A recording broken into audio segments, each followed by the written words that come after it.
Second when we're live. There it is. What's up, everybody? Welcome to A Comic Book Look, the weekly comic book show. And I'm not for sure when we throw that intro in, but it is super sweet. Oh, yeah. We do the minute to win it, then we do the intro. Okay, is that how it rolls? Okay. Look at that. It is definitely Comic Book Live, and we are definitely live, and we definitely have comic book. Yeah. So, who's got the minute to win it tonight? I'll do it. Right, I got this one. Talk about that hair. Yeah. That lack of hair. Yeah, it had to be done, guys. It's for long periods of time. You just had like this whole heap of stuff on your head, and you love it. And after a while, you just kind of get like, I'm getting real sick of this.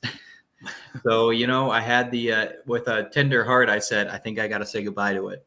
So I chopped it all off. The girl took 15 minutes, and then it was done. She was a pro. She's just like, I got you. Shh, shh, shh, shh. All right, that's $19, please. I'm like, oh, wow. Okay, I guess we're done here. Okay. But yep, everybody rather tells me I look like my father when he was young, or I look like I'm straight back from college. So I'm rather 6 years younger than I am now, or I am my literal father. But yeah, so I suppose that's your minute to win it. Otherwise, let's roll that intro. Oh, yeah. Whoops. Yeah, one job. Sorry, guys. Okay. All right, who's ready to see a cool intro? I am. Mark is. All right, let's hit it. A Comic Book Look, your weekly TV show on comic book culture.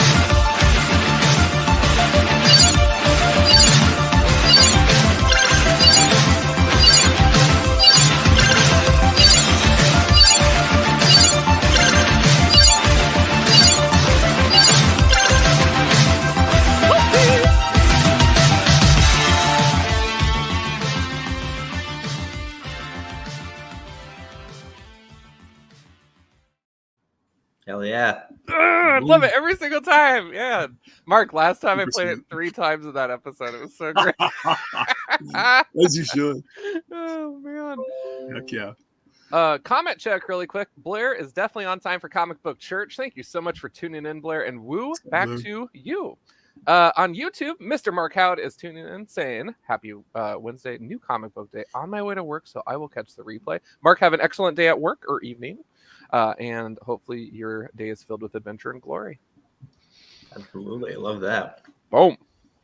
Well, cool, guys. We don't know if we really have a certain topic. Do we want to just hit up some books that we have read recently? Do you want to do a fun little round and then do it? I had a little something I wanted to shout out real quick. Yeah. Sam and I went on a very great adventure on Sunday. I thought you were going to do this. So Mark Wagner is a comic book artist based here in Sioux Falls, and I caught on Instagram that he was hosting a class of how to make zines. And so I was like, Sam, we're totally doing this, and so I got us registered, and we went ahead and did it. So the class basically has you design a zine, and so this is mine, and it was a lot of fun because it could be anything. That's the beautiful thing about zines. And so what you do with it is you design it. It's actually a certain page format. So it is back cover, front cover, pages inside 1 and 2, and then you flip it 3, 4, and then closing pages like that. And then you do one cut in the middle. You don't have to technically, but it makes it easier for folding. But then it results in this little cutie. And I did double pages because I like the layout when it's like just more consistent versus doing single panels. And I did this little page that lifted up a comic book look and some of the other cool jazz in the area. I actually did put Fat Stack of Comics on YouTube.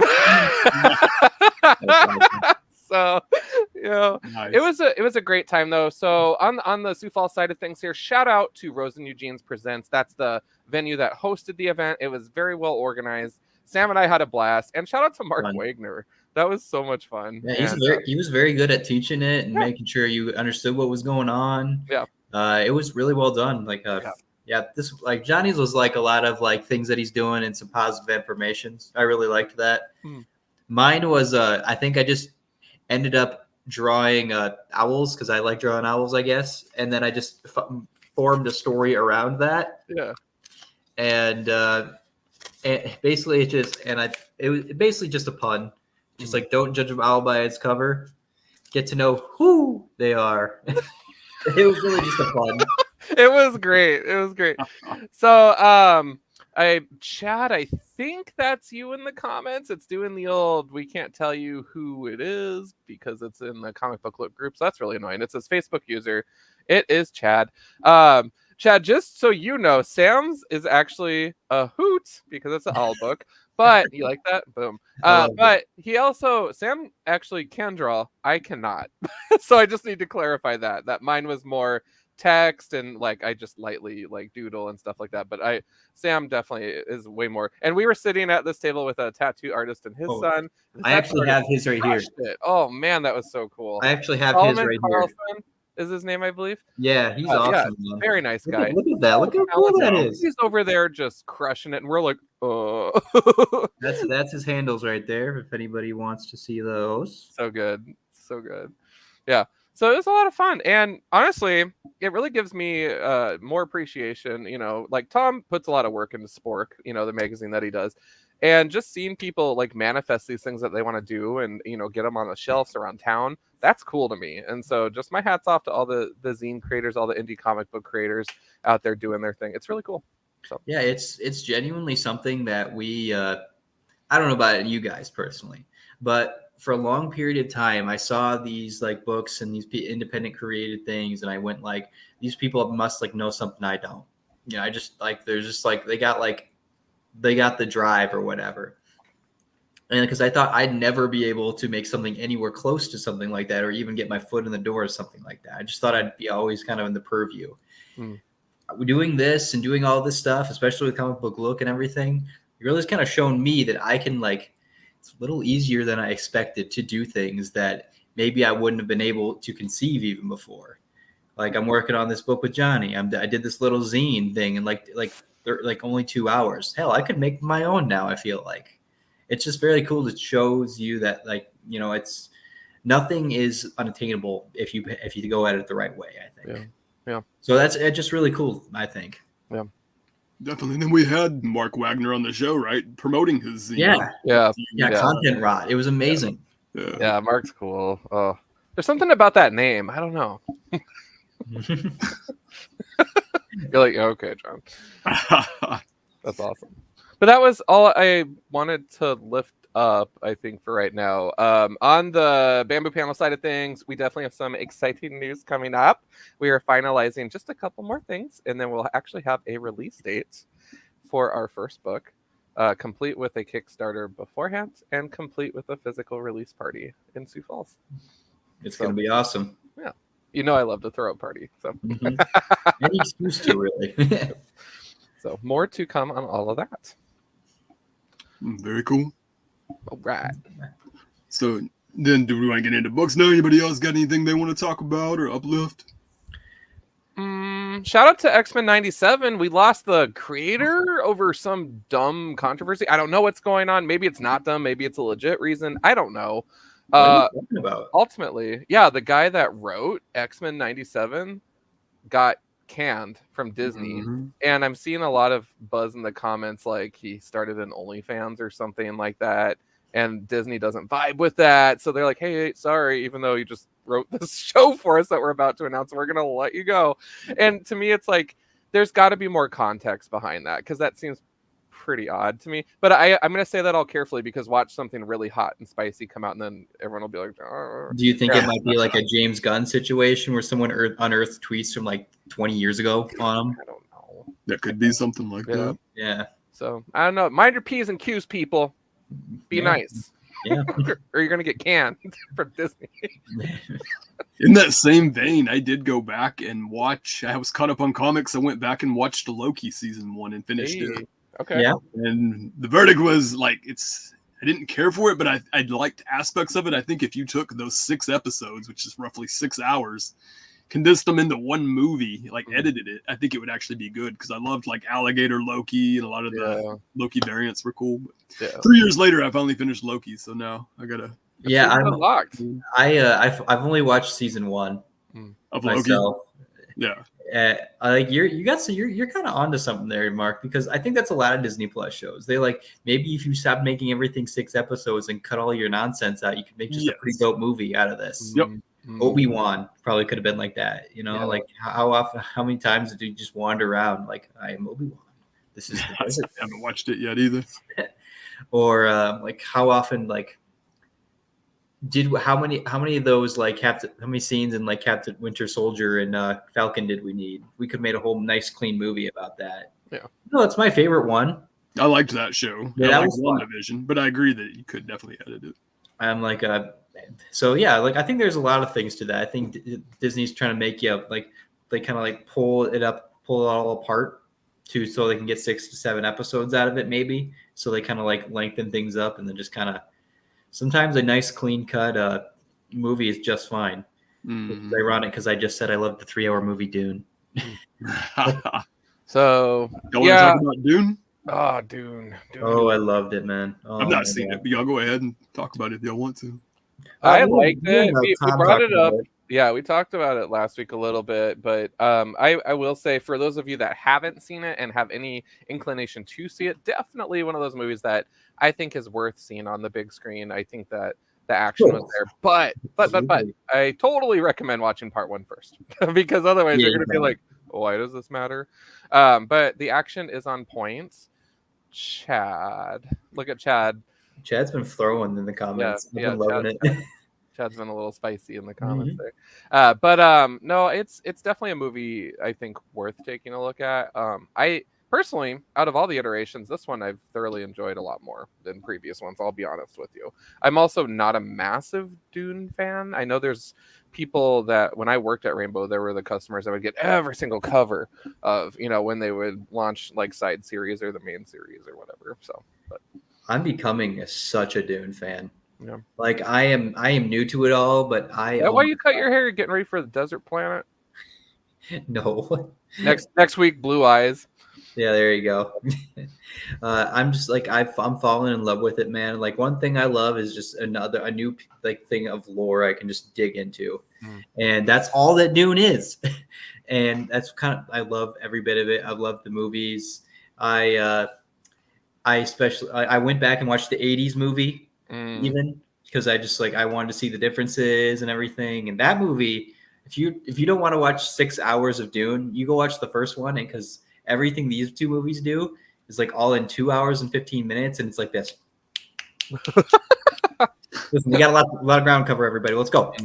And it's got some interesting characters in it. Sting is in it as Fade, and it's. What about Sting the singer or Sting the wrestler? Sting the singer. Okay. Yeah, that would be cool if the wrestler was also in it. But like it's very different, but it's also just very fun to see a different take on Dune. I'm probably gonna watch the miniseries after this. Yeah, I'm gonna read the books now. Oh my god, just Dune everything for me, man. Just now, give me Arrakis. Let's go. Oh my gosh, you're gonna watch Sam pull up with vanity plates next time. The spice, nice. Spice must flow. Oh my gosh. Did you guys see that Dune popcorn bucket? Yeah. Oh man! When I saw this, I croaked. I was like, "No way!" It looks like the jar from Aliens. They're going on eBay right now for $89. All right, I gotta show this really quick because this is the funniest thing I have ever seen in my life. I love that we're talking about this, but this thing, it has the mouth of the worm, and you reach into it to get your popcorn. Wow. It's so great. But yeah, it's like this thing. You guys, $89.99. This popcorn bucket could be yours. Yeah. Oh, shit. I don't know if I need it that badly. I don't need the memorabilia. I'll just stick to the books. So no, that's awesome. But yeah, other than that, I definitely have books to chop it up about. I don't know how many because I only grabbed a third of the stack that I read this last week, so we'll figure it out. But cool. You want to start us off then? Yes. And in no particular order, I'm just going to start from the top of my mountain here. I have been binge reading, you guys. So I just got caught up as of January for X-Men books. And so now I look to my stack of what else do I have a lot of to read? And the answer is I had this much to read so far of Power Rangers Mighty Morphin, and then cool. ultimately back to Mighty Morphin Power Rangers, which is really annoying. So what this is a stack of issues 13 through 20 of Power Rangers and Mighty Morphin. So in total, 14 comics so far of just this that I read. I did all of this in one day, so it just really felt like watching the show, and I just couldn't stop until I realized I was missing issue 21 of something. So I hopped on eBay and ordered it because I'm going to get it by Saturday and then I'll be able to crush it. So that is the only one I'm missing. And then that will bring me all the way up to current. And I'll get to finally read those darn zombie issues too that I've been seeing and collecting. This particular arc starts off with the Altarian War, which is the race of Zordon, the guy that was the floating head that commanded the Power Rangers. His race of peoples came to Earth to invade it, somehow took out Zordon. So Zordon was MIA for a hot second. Rangers were definitely getting schooled by an elite squad of Altarian Rangers, which actually were kind of like funny tropes because there's the little girl in the suit, which makes me think of that Spider-Verse character. And then you have the lady with wings, so Wasp. And then you have, it's just all these different tropes that they do. The guy with the sword, and then the guy that teleports and can be multiple places at once and attack from all sides. So it made me think of like Multiple Man for whatever reason, or Spot on a Marvel character side. But ultimately, it was a lot of fun. It follows two teams. So the original Red Ranger, Yellow Ranger, and Black Ranger are in space, and they are the Omega Rangers. And then the the second wave of Rangers that replaced them, the Red, Yellow, and Black Rangers, and then the original Pink and Blue and Tommy as White Ranger stayed on Earth. There's a new Green Ranger that's owned by a corporation, and I love that angle. It makes me think of the Avengers from 2099 that were like corporate sponsored but super corrupt. So I kind of like that. A lot of neat moments though in these books. Artwork was on point for the most part. Have you guys ever dug a series where all of a sudden the art takes a far left turn and you're like, what happened? Like you open the page and you're like, did someone spill on this copy? Like, what is this? Yeah, there was one. Oof. Yeah, so it was a little bit of a rough wake-up call. And I think maybe it was a filler artist because it actually got back to decent art. It wasn't the exact same, I don't think, but it did get back to decent art, which I was relieved. So I am really excited, though, to near issue 100 and then beyond, but definitely loving Power Rangers. So. Awesome. It's kind of cool. I never thought that Power Rangers got that much love in comics, but like people like there's a solid fan base for comics for the Power Rangers. Yeah, it's cool to see. I didn't like it. I think the comics actually give some depth to characters that are flat as a board in the show. Yeah. So I got did you guys read that Time Force one? Like, I think I did. Did I? I think I did. Yeah, it's the one we had Jason Font for. I had him sign my copy of it. I think I did. I gave it a read, and it was like it actually had like more interesting plot, and like the characters actually had some more going on than the actual show did. Yeah. No, I definitely recommend checking out Power Rangers though. They just do kind of like events like, every other book does. So definitely just kind of pick and choose what you want to check out. I actually like the earlier stuff a lot better, just because of that creative team. But ultimately, it's been a blast. So those of you that shop at Rainbow, the Power Rangers short box, or maybe it's a long box now, I don't know, is down on the second row and has its own series of dividers. So should be ready to go for you if anyone wants to check it out. Absolutely.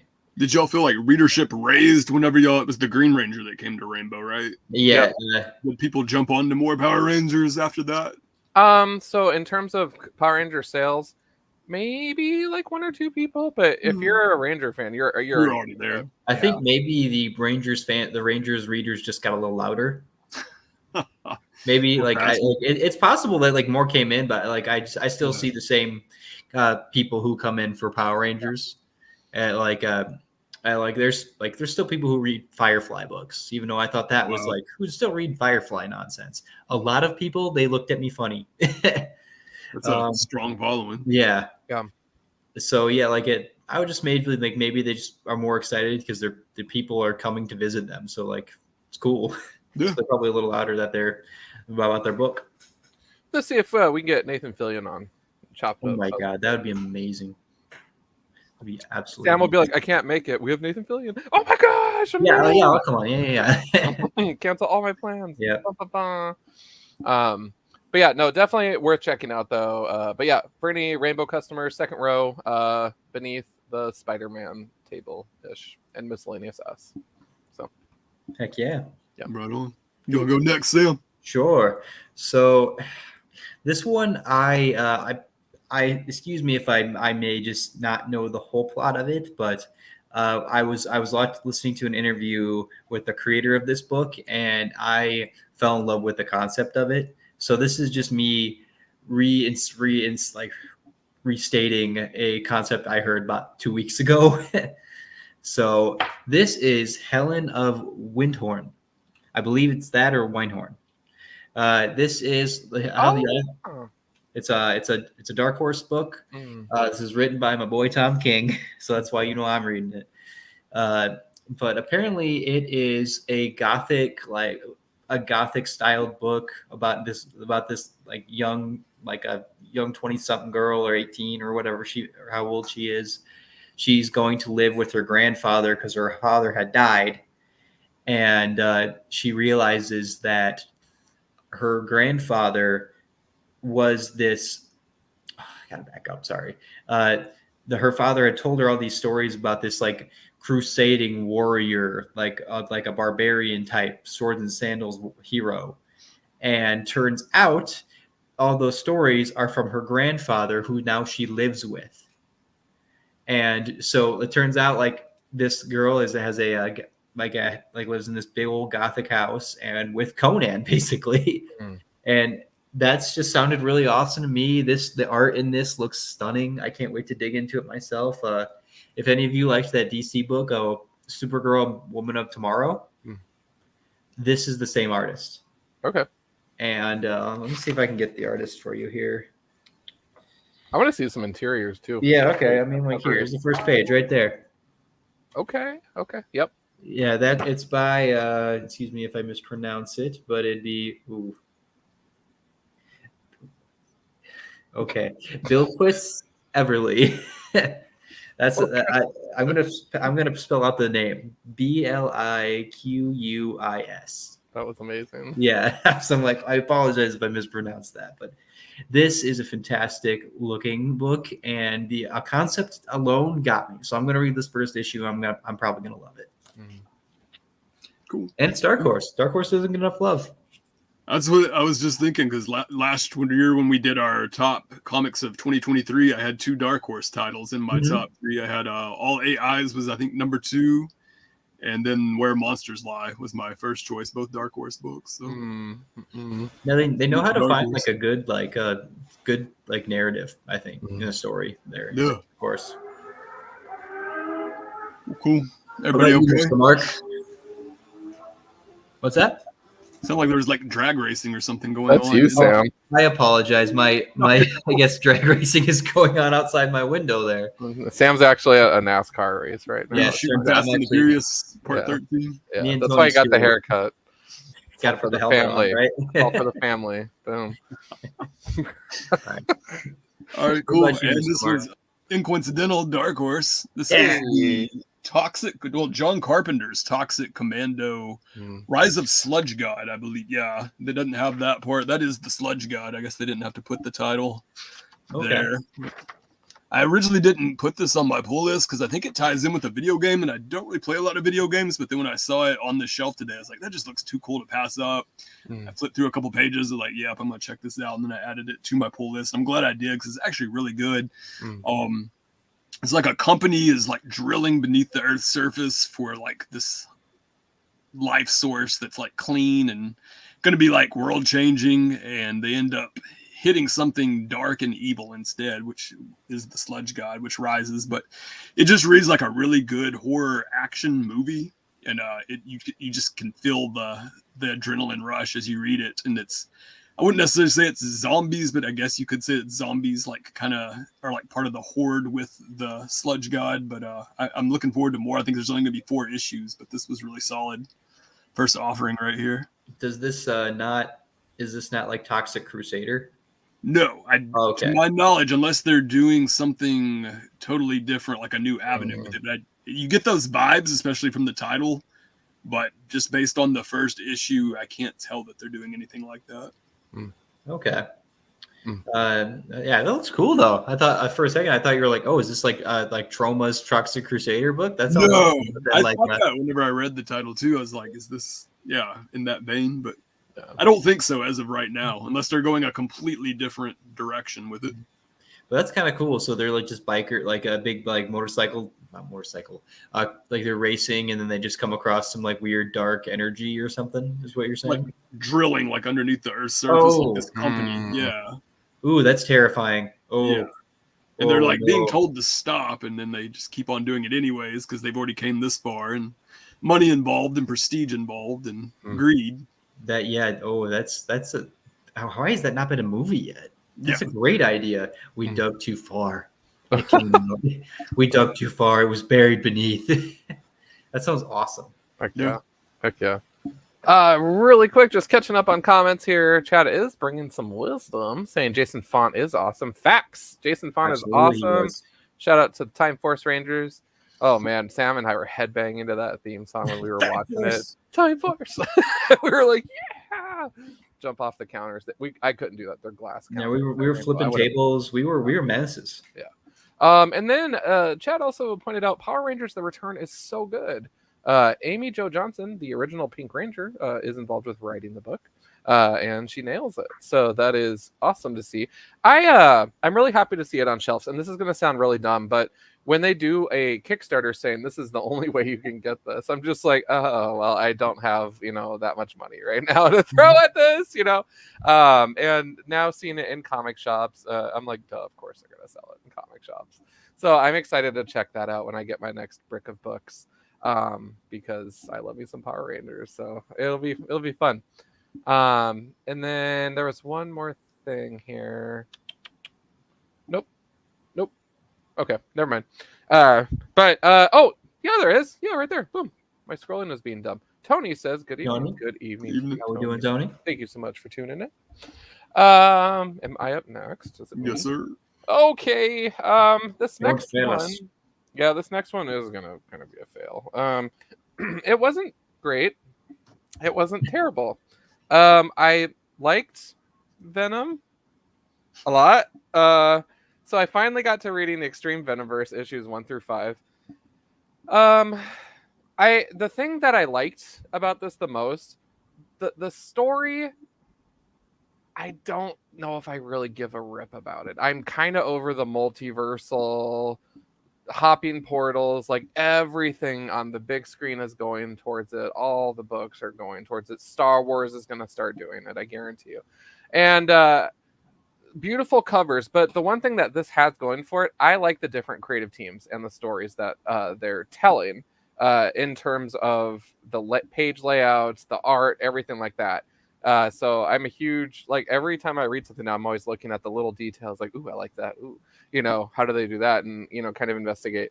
The Peach Momoko covers are actually a lot of fun as well.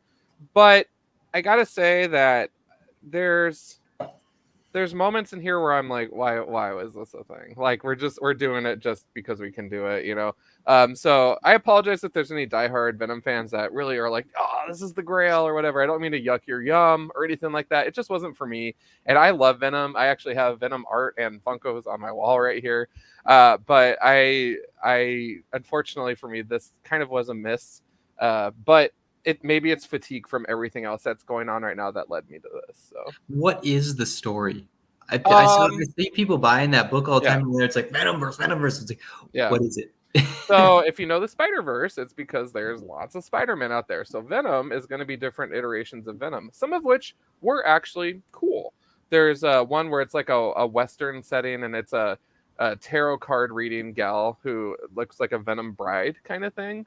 And I like that. It's just, it feels like everyone has been a Carnage or a Venom lately with King in Black, with Carnage Extreme, with like Black Widow is one right now, I think. And it's just like, like maybe it's time to get the symbiotes, back in the lab for a while. Baseball. in one of those issues? Yeah, I like that one. yeah. And so it's just it's really stretching where it's just doing different things, and that's fine because that's what the verse is. It's just I'm annoyed at myself for even picking this. We'll have to quote Incredibles at you. When everybody's Venom, no one is. That's right. Yep. So yeah, definitely I read it. I wasn't really pleased with it though. It happens. Well, I'm sorry, that it disappointed you, man. Like, I personally didn't know what that book was even. What was that book? Like, it just looked like dope covers of Venom to me. Like, because I remember the first Venom verse, and that was just like, what if every hero got a Venom suit? Which is all right, okay, kind of cool. And to answer your question, the premise is that Carnage is going through and killing Venoms from different verses. Oh, and so it's just. It's like Marvel is like, here's a leftover pizza from 3 days ago. It's kind of how I feel like. So I just am like, I'm good. And if you love Venom and you love pizza, you're like, heck yeah. Yeah. Just can't you buy everything Venom. Yeah. If we did the Lazarus Pit, all 5 of these would be going up there. Yeah. Which we might bring back. We'll find out. It's almost summertime. Sam, do you know the Lazarus Pit? Sadly not. Oh, you'll know it. Okay. Am I allowed to know now, or do I have to learn later? I can send you a link to what the Lazarus Pit is. But Tom and I used to take really cheap beer and fill a big bowl with cheap beer and then throw comics that we hated into it. Because we don't like cheap beer, and we also, we do like some cheap beer, but beer that we don't care about, and then comics that we don't care for. Pouring a bunch of Rolling Rock and Heineken in one thing, and just dumping. And then put the comics in and hope that they come back from the dead a better book. Hopefully nobody in the audience likes Heineken. So, yeah. I could see that being kind of frustrating, man. It just seems like, there's some less serious Venom fatigue. Like, he's a god. Right now, isn't he? He has a son. Yeah, if maybe they just retired Eddie and just had Dylan rolling as Venom, then it's just Kid Venom now too, which I don't even know. I don't even know what that is. Yeah, I don't. I having a Mania. So. Yeah, Mania was cool. I like Mania. Yeah. All right. I suppose I'll do my next book here. I guess this will be my next book. I suppose. I don't know if any of y'all have been reading this, but this is Wesley Dodd's Sandman right here. This is issue 6 right here. This is very fun. This is something I never would have thought DC was going to do again, personally. I never thought that DC was going to go back to bringing their Golden Age characters back. That seemed like the time had passed for them. They're not going to really garner any interest again, but they're putting out like some of their heavy hitters at least. They're not going to. You're not going to see a Red Bee comic book anytime soon. I'll tell you that. But the Sandman, Jay Garrick Flash, and Alan Scott Green Lantern all have books.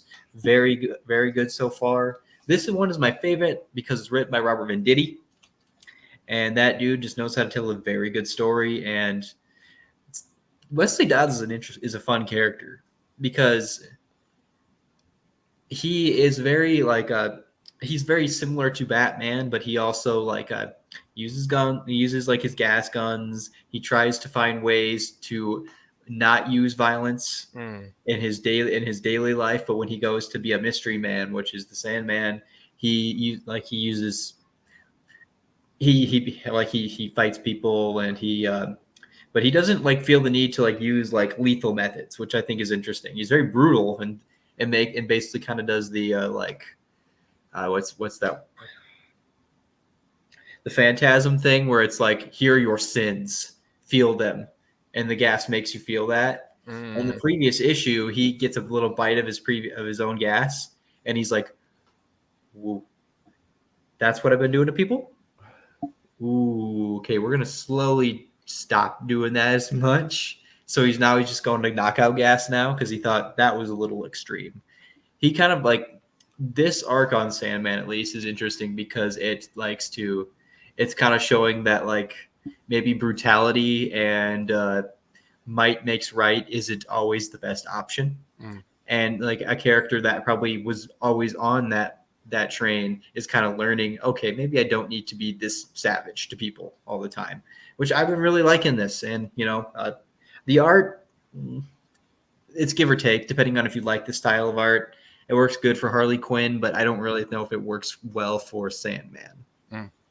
So I really enjoyed this one. Sandman is a fun read. I never read him beforehand, but I'm tempted to go back and read those 90s stories he had, where apparently they get like really dark, and he's like got like question stories where it's like just the worst of humanity and he fights it. Are you ready to make fun of me? I love that you casually dropped DC Comics Red Bee, and I was over here like, who? And so I had to Google it really quick, and I'm like, there he is. oh my gosh, that's a thing. That's awesome. Red Bee is amazing. I did not know this. Like he's just a dude who trained a bee that's in his if you look at his belt. Look at that. I love that Red Bee. Yeah, he's got a belt that has a bee in it that you can launch it, that he like lets out, and he like has the bee like maneuver around and sting people while he fights. It's weird. Gosh. It's a very weird character, but I kind of love those pants. I know. It really is a statement. It's a look. Shout out to the Red Bee. You got to be really courageous to be wearing that outfit. If DC did what the Avengers did and assigned a character to defend their state, we would totally get the Red Bee. We'd get Red Bee? He's not from here at all. Yeah. I would hate that. I think it'd be awesome. I give that to North Dakota, man. I don't want. We got Jack of Hearts for. Please give me why not? Why not? Yeah, I guess you're probably right. It's She-Hulk. There you go. Yeah, he's in She-Hulk. Yeah. Yeah, he's kind of awesome. Who did you get for that, by the way? Yeah. Oh man, John, I think you sent me the comic. I think it was Wasp actually. You got Nadia Pam or Janet? I think it was Janet. Yeah. Okay. Yeah. Actually, I think you sent me the Justice League of America that had the Tennessee flag on it. Yeah. That you sent me actually. Yeah. I bought the Tennessee cover at Hastings. I remember now. Yeah. Back when it was around. R.I.P. Hastings. Bro. R.I.P. What a good send off though. We went. Yeah, Mark and I did this trip where I flew out there and we went to like 4 stores, I think, in the overall area, and my suitcase was vomiting Hastings variant covers. I bought so many back. It was so great. That was great. Good times. That was our first time meeting in person too. So crazy times. Anyway, shout out to the Red Bee. Mm-hmm. We learned something new tonight. Look at you, Sam, dropping wisdom. Yeah, he was the first Golden Age character I could think of. I'm like, Red Bee? Oh, man. After that, we'll talk about the Star Spangled Kid. Oh, boy. I'm sure that's a gem. Yeah, that was another one. That might be a new segment. Let's get to know retro characters. We should totally do that. We're going to do something educational on this channel. You want me to pick a character and break it down for you guys or something? Yes, that'd be fun. Yes, please do. Mark, you got another book for us? Yeah, man. Oh, doing Dark Ride. This is issue number 11. Just dropped today. Love this series, and there's only one more issue left, and it ends. They vaguely tease in the letters column that there might be could be a spinoff of a character. There's a character called Halloween in this book, but there's no guarantee that that's going to happen. But fingers crossed. But I've loved this comic beyond just even all the horror and all the scary imagery. You get a lot about loyalty to family and just doing what's right in life, as far as making sacrifices to put your will and your desire aside and doing what's right for the people that you love. And I think that's really deep, and looking forward to that last issue when it comes out, I guess, next month. Wish it wasn't ending, but it's been fantastic. That one's by Williamson, right? Yeah. I think I watched an interview with him recently where he talked about how he is not closing the door fully on Dark Ride, but it's pretty much closed as of right now. The park is closed. It's just he's pretty much moving on to more things. I mean, he's writing 10 million books right now. So, but he said he wouldn't doubt bringing back Dark Ride again, which that sounds cool because it's a cool concept for an idea and everything. Oh yeah. I highly recommend getting the collected edition and been picking up the singles to it. Heck yeah. Well, yeah. I had more that I read this week. I'll do this one as my final one for tonight, but I did want to do an honorable mention. The Star Wars Dark Droids event was very enjoyable for me. You know, I love some BT1 and 000, Evil R2D2 and 3PO. And that event was incredibly dark. Shout out to that Starbucks slime mug. I see you. I see you. There was a moment in issue, I want to say 3 or 4 of the main Star Wars Dark Droids book where there was an R2 unit with human legs. And it was like dark and creepy looking. And I'm like, this is crazy. And like the whole time I'm just reading like more. I loved it. The tie-ins, I collected Dr. Aphra and then the D Squad with the droids. The D Squad was very enjoyable because I had my evil droids in it and I loved it. The Dr. Aphra stuff was fun. You know, it was what you would expect from a Dr. Aphra book. But that main event, that R2 with human legs, like they're like, yeah, we're gonna start experimenting on live people and taking their limbs and putting them on droid bodies to give us more of a chance to interface. And I'm like, what is this? It's like Star Wars meets a Saw movie or something. It was pretty crazy, and I was liking it. I thought that it ended maybe a little too quickly, but I thoroughly enjoyed it. So bravo to Star Wars Verse. Honorable mention. But my final book, I read issue 1 of this, and I finally got around to issues 2, 4, and 5. I actually don't have 3 because I'm a dork for whatever reason, but I am talking about Twig. I have 2 covers of 5 back here. Twig, there was something I loved about issue 1 where I was like, dude, I need to totally rock with this. I don't know how or why I missed issue 3 or if I just didn't file it. As you can see, there's all sorts of mess, and this is just the start. But Twig itself was very delightful. It's a very, I think it's a very like art forward book. But I also really liked the characters because there's a lot of innocence, a lot of play in there, and a sense of adventure. And there was a moment, I'm not even going to spoil it because I'm not going to be that guy, but there's a moment where something happens and you're biting your nails like, did they really just do that? You know, and then, yeah, I'm not going to spoil it. But I like books like that where they really lead with how you connect with the characters. They're really good at building that world through the art, through the writing, and just bravo to the creative team on this. Very enjoyable. So shout out to Twig from Image Comics. Very cool. Yeah. What's it like? I guess what's the main gist of the story to Twig? So Twig is a cute little dude. Boop. But he is on a mission to restore the last gem. So there is a missing gemstone. And if that gem is not restored, the world ends. So he gets sent on a quest to basically restore a gem that he had. And I think that he broke it and the essence like poured out of it or something. So he has to do 3 basic tasks. And those tasks get explained as the book goes on. And it was actually kind of clever. I liked it. And it's on like an alien environment kind of thing. So everything's there and you're like, oh, this is that or whatever, but everything has a twist to it.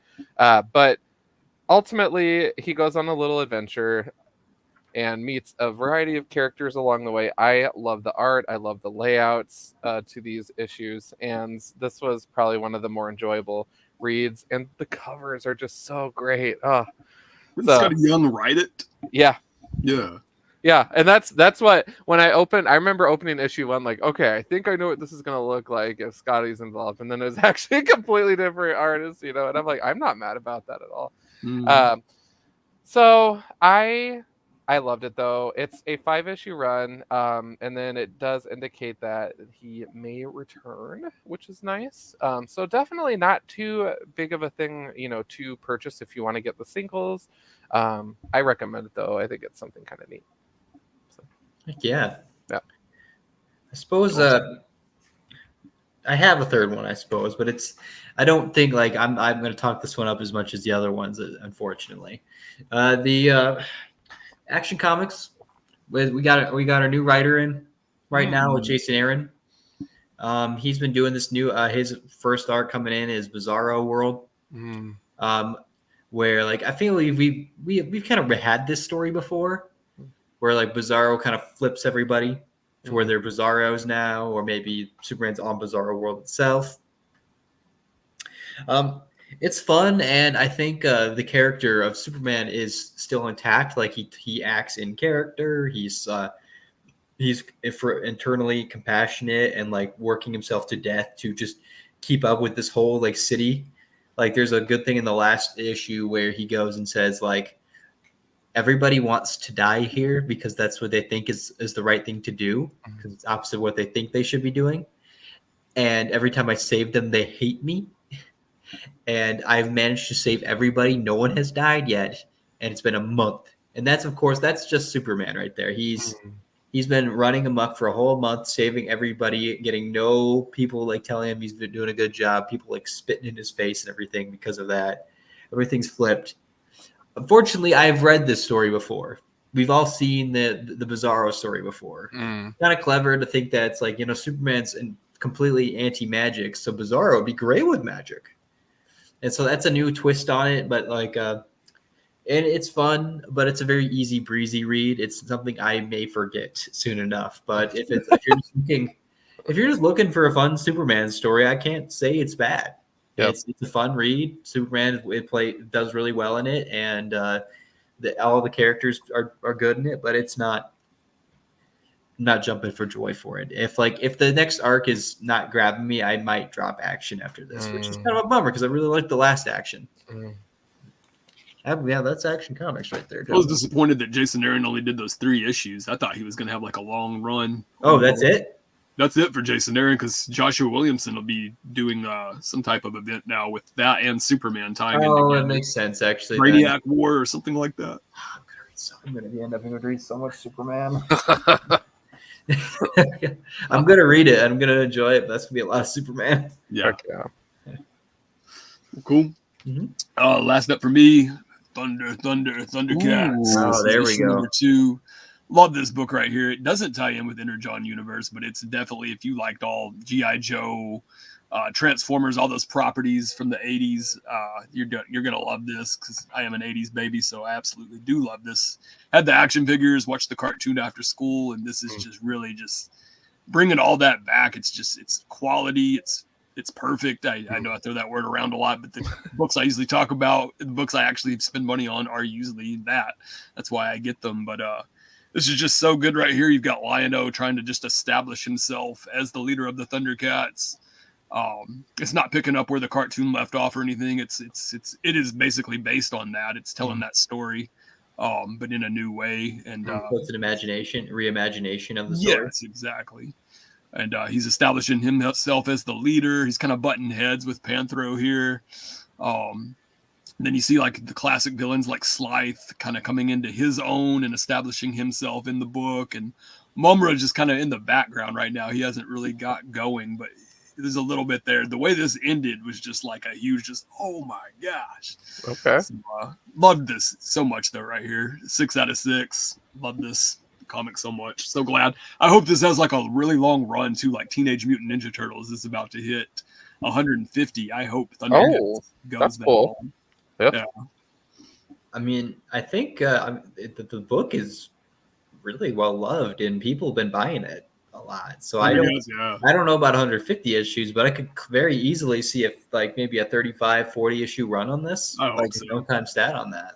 Yeah. Hopefully we get mini-series of characters too. I'd be totally cool with that. Best believe you're probably going to get a Lion-O book. You just are. That book was the top-selling book for a month. Yeah, Rainbow or just in general of comics. In general, it was. Yeah, it was it beat out books like Batman. I had no idea that Thundercats was. This is another thing. Apparently, I just have a lot of just like blind spots for fandom. Like I had no idea that people really cared a lot about Thundercats. Oh yeah, He-Man and Thundercats. I knew He-Man was. Everybody was about He-Man, but I always thought people watched Thundercats when they couldn't watch He-Man. It's not like a Transformers GoBots thing. Okay. Not like that at all. Thundercats was well respected. The action figures back then too were like really top quality. I see. I like it. So it's just cool to see a book that, like appeals to people who haven't gotten any like Thundercats anything in ages. Yeah.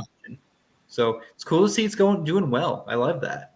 They had a crossover with Batman a couple of years ago that was really good. Really? Thundercats did? Yep. It was some type of DC, I think maybe, or if it wasn't Batman, it might have been He-Man that I'm thinking of. Yeah, I think. Are you talking about Injustice versus He-Man? Maybe that's what I'm thinking of. Yeah, But you're talking about Thundercats the had Injustice something as universe well. versus Masters of the Universe, which is a weird combo. But okay. It was around that time of all that's coming out. But Thundercats had something around in that range. It might have been He-Man that they crossed over with.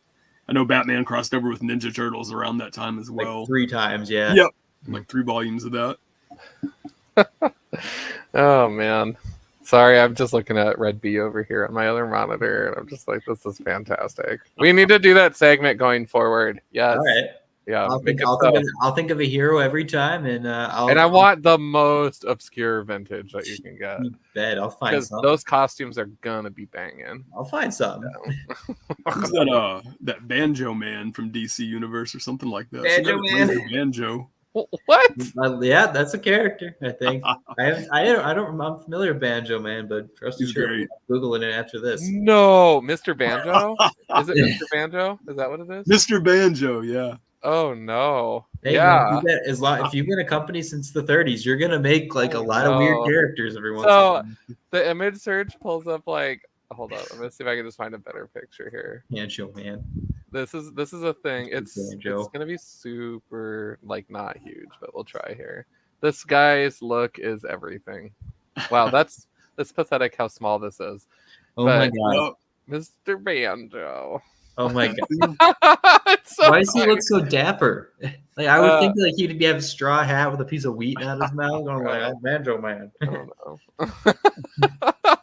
I love that though. Good work. Yes to all of that. We need to highlight more vintage characters. All right, I'll think of one for next week. There you go.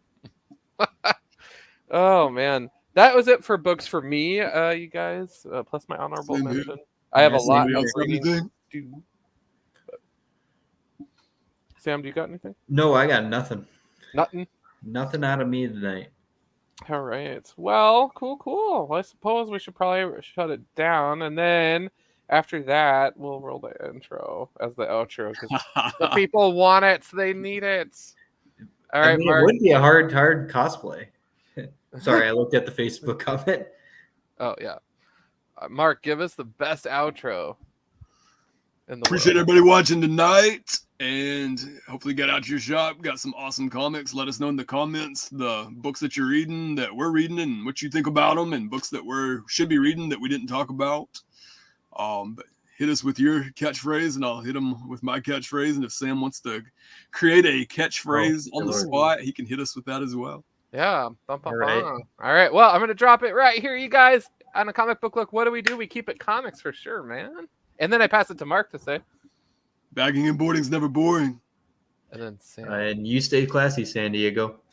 All right. We're going to roll the intro as the outro, and we'll see you guys next week.